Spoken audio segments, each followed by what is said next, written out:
on a vu dans une première vidéo comment on pouvait trouver l'image d'une fonction et un ou des antécédents d'une fonction.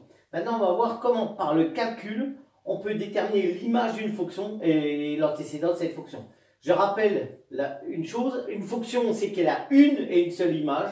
Par contre, une fonction, elle peut avoir un ou plusieurs antécédents, ou même pas du tout. Alors ici, ce que je vais vous proposer de faire, c'est de calculer les images de fonctions. J'ai pris une fonction affine, 5x plus 3. Et ici, on veut calculer 6 images. L'image de 0, l'image de 3 dixièmes, etc., etc. Donc, je vais vous donner la méthode. En fait, ça veut dire quoi, calculer l'image de 0? C'est qu'on a les coordonnées du point A, on a la valeur de x ici, et on veut la valeur y, c'est-à-dire son image. Donc, voici la méthode. Alors, l'image de 0, en somme, il faut remplacer le x par 0. Donc, ça fait 5 fois 0 plus 3.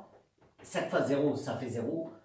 Et plus 3 égale 3. En fait, ça correspond à l'ordonnée à l'origine. Donc ici, le premier point que vous allez trouver est de coordonnée 0, 3. L'image de 3 dixièmes.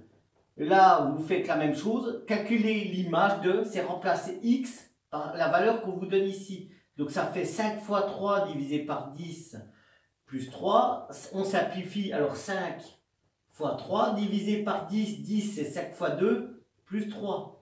Donc ici, vous simplifiez, 3 demi plus 3, 1,5 plus 4, ça fait 4,5. 1,5 plus 3, 4,5. Donc ça fait 4,5 ou encore 9 demi. C'est-à-dire que l'image de 3 dixièmes, c'est 4,5 ou 9 demi. Mais on peut laisser la valeur décimale. F de moins 3 dixièmes, voilà, ça fait 5 fois moins 3 sur 10, plus 3. Donc du coup, ça fait moins 15 dixièmes. Moins 15 dixièmes, plus 3. Moins 15, c'est moins 5 fois 3 divisé par 5 fois 2. Ça fait moins 3,5 plus 3. Moins 3,5 plus 3, ça fait quoi? Moins 3,5 plus 3. Moins 1,5 plus 3, ça fait 1,5. Donc ça fait 1,5, ça fait 3,5. Ou encore 1,5. Très simple.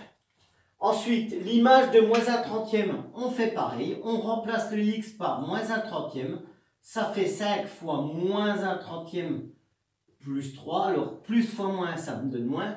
Donc, ça fait 5 trentièmes. 5 trentièmes, enfin, moins 5 trentièmes, attention signe, plus fois moins, moins, plus 3. Et là, je réduis au même dénominateur, enfin, je simplifie. Je divise par 5 au numérateur et je divise par 5 au dénominateur. Ça me fait 1 sixième, moins 1 sixième plus 3. Je mets tout au même dénominateur, je fais le produit en croix, moins 1 fois 1, 1. Donc moins 1, plus 18, 17, ça me fait 17 sixièmes. L'image de moins 1 trentième, c'est 17 sixièmes. Ensuite, et vous verrez que vous aurez des points alignés. Pourquoi? Parce que c'est une fonction affine. Donc une fonction affine, sa courbe, c'est une droite. Donc forcément, tous ces points-là seront alignés. Ensuite, enfin, l'image de moins 2, bon, celle-là, ça va aller très vite. Parce que 7 fois moins 2 plus 3, ça fait moins 7. Et ensuite, f de 1, 5 fois 1 plus 3, ça fait 8. Donc, moins 7 et 8, voilà comment on calcule l'image. Là, on appelle ça une résolution algébrique. Maintenant, comment calcule-t-on l'antécédent d'une fonction? Alors ça, c'est un petit peu plus compliqué, dans le sens où il faut résoudre des équations. Après, quand on sait résoudre des équations, c'est très simple. Alors là, on me demande de calculer l'antécédent. Alors, je vais vous donner deux exemples. L'antécédent de 2 et l'antécédent de moins 2. Alors, calculer l'antécédent de 2. Alors, attention, l'antécédent, un antécédent, il peut y en avoir plusieurs. L'antécédent, le ou les antécédents. Je vais plutôt écrire le ou les. Il peut y en avoir plusieurs d'antécédents, ou même pas du tout. Alors, le ou les antécédents de f, alors, enfin, l'antécédent de 2. Alors, comment on fait pour résoudre ça? En fait, résoudre l'antécédent de 2, c'est comme si on me demandait de résoudre f de x égale 2. C'est-à-dire, ce coup-là, je ne cherche plus l'image, mais la valeur de x pour laquelle j'aurai 2.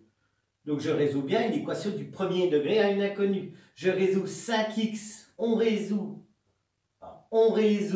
il y a un T, attention là, je vois beaucoup de fautes d'orthographe là. Plus 3 égale 2. On bascule le 3 de l'autre côté. Ça fait 2 moins 3.